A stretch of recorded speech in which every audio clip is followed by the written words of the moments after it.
सभी माताओं बहनों को अहोई अष्टमी की हार्दिक बधाई। अहोई अष्टमी माता सभी को सुख समृद्धि प्रदान करे और निसंतानों को संतान प्राप्त करे। अहोई अष्टमी माता की व्रत कथा। एक साहूकार था जिसके 7 बेटे थे, 7 बहुएं तथा एक बेटी थी। दिवाली से पहले कार्तिक बदी अष्टमी को 7 बहुएं अपनी इकलौती ननद के साथ जंगल में खदान में मिट्टी खोद रही थी। वहीं साहू की माँ थी। मिट्टी खोदते समय ननद के हाथ से सेई का बच्चा मर गया। साहू माता बोली कि मैं तेरी कोख बांधूंगी। तब ननद अपनी 7 भाभियों से बोली कि तुम मेरे बदले अपनी कोख बंधवा लो। सभी भाभियों ने कोख बंधवाने से इनकार कर दिया, परंतु छोटी भाभी सोचने लगी यदि मैं कोख नहीं बंधवाऊंगी तो सासू जी नाराज होगी। ऐसा विचार कर ननद के बदले में छोटी भाभी ने अपनी कोख बंधवा ली।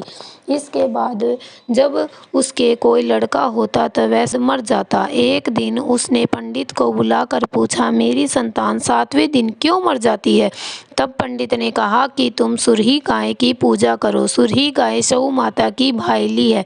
वह तेरी कोख छोड़े तब तेरा बच्चा जिएगा। इसके बाद से वह बहू प्रातःकाल उठकर चुपचाप सुरही गाय के नीचे सफाई आदि कर जाती।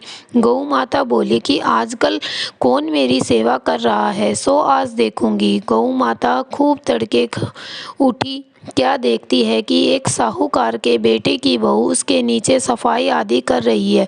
गौ माता उससे बोली, मैं तेरी सेवा से प्रसन्न हूँ, इच्छा अनुसार जो चाहे मांग लो। तब साहूकार की बहू बोली कि सऊ माता तुम्हारी भाईली है और उसने मेरी कोख बांध रखी है, सो मेरी कोख खुलवा दो। गौ माता ने कहा अच्छा। तब गौ माता समुंदर पार अपनी भाईली के पास उसको लेकर चली।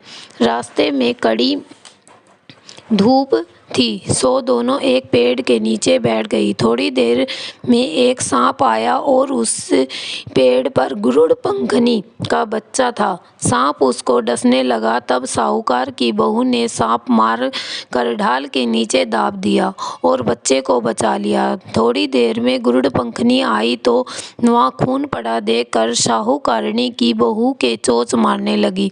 तब साहूकारनी बोली कि मैंने तेरे बच्चे को नहीं मारा, बल्कि सांप तेरे बच्चे को डसने को आया था। मैंने तो उससे तेरे बच्चे की रक्षा की है। यह सुनकर गरुड़ पंखनी बोली कि मांग, तू क्या मांगती है?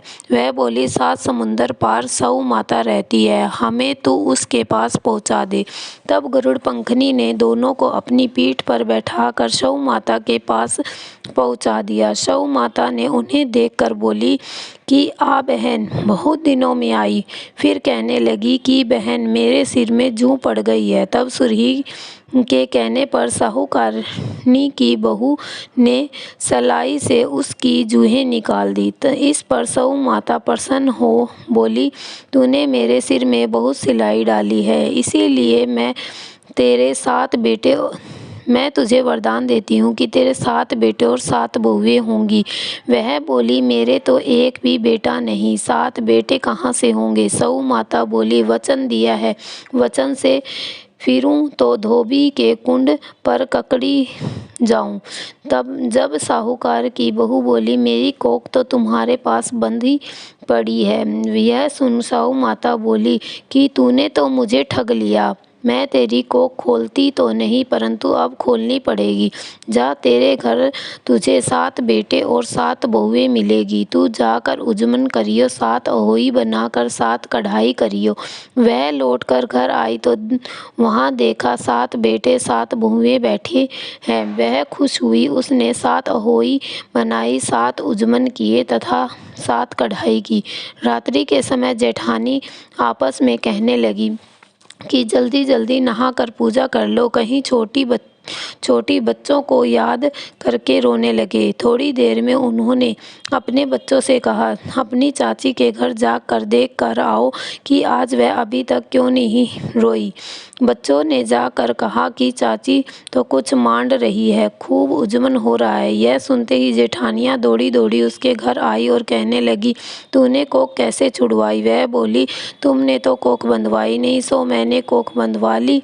थी, अब सऊ माता जी की कृपा से मेरी कोख खोल दी है। अब सऊ माता ने कृपा करके मेरी कोख खोल दी है। सऊ माता ने जिस प्रकार उस साहूकार की बहू की कोख खोली, उसी प्रकार हमारी भी कोख खोलियो। कहने वाले तथा सुनने वाले की सब परिवार की कोख खोलियो। जय अहोई अष्टमी माता, तेरी सदा ही